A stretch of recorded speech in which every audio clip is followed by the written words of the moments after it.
জাতি কি অবস্থা সবার। আজকে আমরা স্বাধীনভাবে কথা কইতাম পারুম, এই কারণে কিছু স্বাধীন কথা কইতাম আইছি।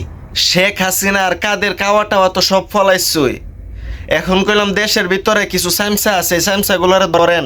যারা কিছু হইলে মানুষের উপর অত্যাচার করছে ছাত্রলীগের নাম কইরা, এই ছাত্রলীগের কিছু সামসা আছে, এই সামসারে খুঁজা বাইর করেন, কইরা কইরা এগুলারে ধরেন। আপনারা একটা কাজ করেন, আপনাদের জেলায় প্রতিটা গ্রামে গ্রামে প্রতিটা শহরে শহরে যারা এমন ছাত্রলীগ আছে তাদের ছবি দিয়া দিয়ে একটা গ্রুপের মধ্যে এমনভাবে সাইরালেন, সে হলো ছাত্রলীগ, কুত্তা লীগ, তারা যেখানে পাবেন এখানেই মারবেন। আর জাতি তারারা ধরেন, মনে আসেনি যারা বলছিল কোটা সংস্কারের পক্ষে আছি, কিন্তু আপনারা যেটা চাইতেছেন এটার পক্ষে নাই, তারারে খুঁজা ধরেন, তারা হলো আসল রাজাকার। এখন তো হাসিনার আর কাওয়া টাওয়ার এমপি টেম্পিরে বাইর করছেন, এখন এইগুলার যে সাইমসা আছে সাইমসাগুলারে খুঁজেন। সাইমসাগুলা প্রচুর জ্বালাইছে, প্রতিটা জেলায় জেলায় প্রতিটা শহরে প্রতিটা গ্রামে এমন সাইমসাগুলো আছে। তারা এখন ঘরে লুকায় রয়েছে, তারা এখন মাপ চাইলেও কাম হইতো না, সাইরেন না সারলে কাম হইতো না। তারা বহুত জ্বালাইছে, আমাদের বহুত মা বোনরে জ্বালাইছে, বহুত ছাত্ররে মারছে। ছাত্র মরার আগে কত আকুতি মিনতি করছে, তারা ছাড়ছে না, তাদেরকে মারছে।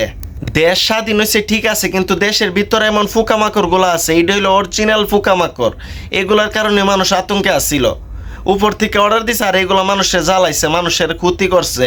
1971 সালে যখন যুদ্ধের সময় কিছু রাজাকারা ছিল, যারা রাজাকারা ছিল ওই পাকিস্তানের পক্ষে কথা কইতো বাংলাদেশের কিছু। এখন হাসিনার কাওয়া টাওয়া এমপি টেম্পি যাইবার পরে বাংলাদেশে যে ছাত্রলীগ কুত্তা লীগগুলো আছে সাইমসাগুলা, ইডুইলে এখনকার আসল রাজাকার। এখন খালি এগুলারে দৈরা খালি দেওয়ালের মধ্যে ঠাওয়া দেন আর কোন তোর নেত্রিকাটা কোন ছাত্রলীগ, এখন কইতো ক ছাত্রলীগ, মারবেন আর কইবেন ক ছাত্রলীগ।